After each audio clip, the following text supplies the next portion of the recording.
You know, there is a very funny and strange thing that happens every IPL season. Some of the most expensive attention in India is bought by brands that most viewers of the IPL may never even buy from. Look, if a cola brand advertises in the IPL, the logic is fairly simple. The same thing happens if a phone brand, a food delivery app, a bank, a car company, or a snack company advertises in the IPL. It makes complete sense because the viewer watching the match can also be the customer. The brand simply wants to be remembered, considered, and bought later. So basically, there is a fairly straight line here between the person who is watching the IPL and the product that is being sold. But here is something very interesting. The same straight line starts to break when you look at some other sponsors in the IPL. Think about wire companies, cement companies, pipe companies, industrial lubricant brands, real estate companies, and construction companies. Now, if you think about it, these are not really impulse products. Nobody really watches a 6 in the 18th over of the IPL and suddenly decides to buy electrical cables, right? A college student watching the match with friends is definitely not comparing cement brands, and a family sitting together after dinner may not even know how to judge whether one pipe, wire, construction product, or something else is better than another one. But still, these companies keep spending serious money to be a part of the IPL every single year. And that is something very interesting, because if the IPL is one of the biggest mass attention platforms in India, then why are brands whose products are not even mass consumer purchases paying so much money to be there? Are they simply buying visibility because cricket is big? Or are they doing it because their competitors are doing it? Or are they just trying to make their brand larger than what it is? Or is there a deeper business logic inside the IPL ecosystem that is not so obvious? That is what I want to talk about in today's video. I want to talk about three things. One, what are brands really buying when they spend so much money in the IPL? Second, why some companies, which do not even directly sell to the average viewer of the IPL, still find value in being a sponsor in the IPL. And third, why IPL sponsorships can be a brilliant move for one brand but a very expensive mistake for another brand. My name is Anurag Bansal, and let's decode. Now, to understand this properly, we'll first need to understand two very different kinds of advertising. The first kind is the advertising that we all understand very easily. See, there is a brand with a product, it finds the person who may buy that product, then it shows that person an ad, hoping that the same person will click, visit, order, download, inquire, or buy. That is how a lot of modern advertising works. For example, if you search for running shoes, you suddenly start seeing running shoe advertisements everywhere. Similarly, if you watch cooking videos, you will probably start seeing ads for cookware or grocery apps. And if you're looking for a credit card, banks will probably start following you with credit card advertisements everywhere. The logic is fairly simple: find the right person, show the right product, and try and get them to take action. That is why this kind of advertising is also fairly easy to measure. You can ask direct questions like how many people saw the ad, how many people clicked, how many people bought, and how much did one customer acquisition cost, etc. Now, for many brands, this logic makes a lot of sense, because if you're selling a phone, a shoe, a food order, a course, a subscription, a credit card, etc., you can fairly ask whether your ad bought a customer or not. But IPL sponsorships usually work in a very, very different way. See, a brand entering the IPL is not always asking, will this exact viewer buy from me tomorrow? In most cases, an IPL ad is asking a very different question. Something like, what will the market think about us after seeing our advertisement in the IPL? Now that is a very, very different game. Why? Because the IPL is not a narrow targeting platform. It is not like showing a shoe ad only to the people who searched for shoes. It is one of the very few places in the entire country where a huge mix watches the same thing at the same time. Students, families, shopkeepers, dealers, contractors, electricians, builders, founders, salespeople, investors, employees, distributors, etc. Everyone is sitting inside the same attention pool. So when a brand shows up in the IPL, it is not only buying reach, it is also buying a lot of public proof. Not the proof that the product is the best, and not the proof that the company is perfect, but proof that the company has reached a certain level to have enough money and ambition to stand next to one of the biggest media properties in India. And that is where, if you think about it, the cost itself becomes a part of the larger message. I'll explain what I mean. See, if a brand runs, let's say, a social media advertisement, nobody really thinks too much about it, because if you pay money, anybody can technically do it. But if the same brand is visible in the IPL, the market suddenly perceives it very, very differently. Now, people may not know the exact amount of money that what they spend, but they do know one thing, that this is not at all cheap.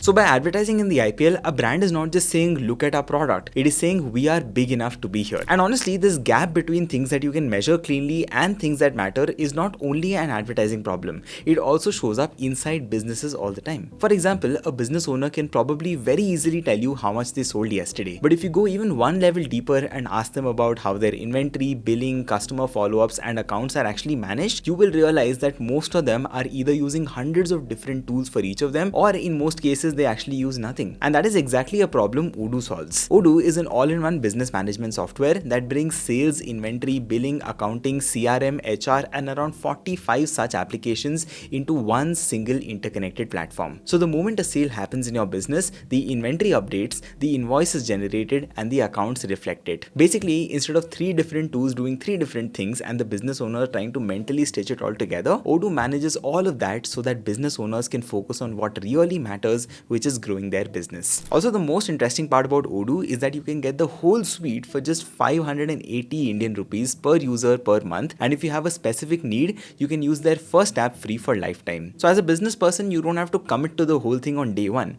You can just start with, for example, billing or just inventory, and you can keep adding more tools as you grow. It is also set up for India specific stuff, so things like taxes, currencies and compliance all are taken care of. So if you are a business owner, I really recommend checking Odoo out. The link is in the description, or you can also scan this QR code here. Now back to understanding IPL sponsorships. Like I was saying, brands are not just saying look at our product, they are saying we are big enough to be here. And that is why IPL sponsorships should never really be judged like a performance ad that brands run on Instagram and Google, because a performance ad usually asks, did the person click? But an IPL ad usually asks, did the market start taking our brand more seriously? And that is a very important difference.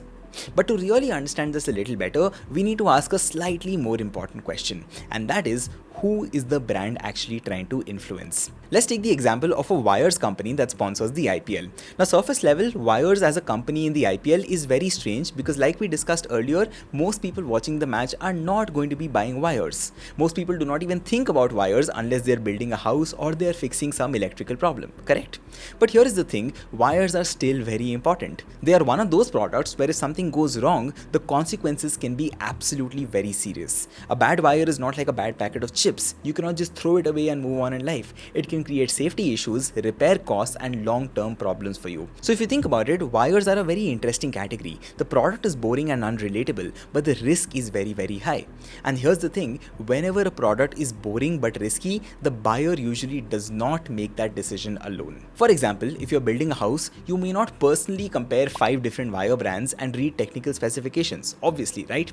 You'll probably simply go and ask your electrician or contractor or builder or the person at the electrical shop about which brand you must be using. And eventually that person's answer will most likely decide which company finally gets the sale. So even though at the end of the day, the homeowner may be the one paying for the wire, the homeowner may never be the most important person in this decision at all. The real influence is almost always sitting somewhere else entirely. And that brings me to why these kind of wire company sponsorships benefit from the IPL. Now let's imagine an electrical shop owner in a smaller city. Let's call him Rahul for the sake of this video. Now Rahul sells wires, switches, fans, lights and other electrical products. Now during the day, Rahul deals with electricians, contractors and customers who are building or renovating their houses. And at night, like millions of Indians, he watches the IPL. Now here is the thing, when Rahul sees a wire company's logo during the IPL, he's not really seeing it like how you or I would see it.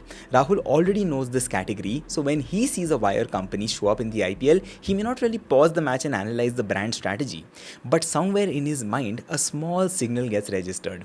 A signal that this company looks serious, that this company must have money, and since this company is visible at a national level tournament, it is also probably safe enough for him to sell through his shop. And that last part, my friends, is very, very important, because for a Rahul, keeping a product of a brand in his store is not just about profit margins, it is also a lot about his reputation. Because think about it, if he recommends a product and something goes wrong later, the customer may not really go to the company first. The customer will most likely come back to Rahul's shop itself. So Rahul in this case is not only choosing products, he's more importantly protecting the trust that he has built in his own local market.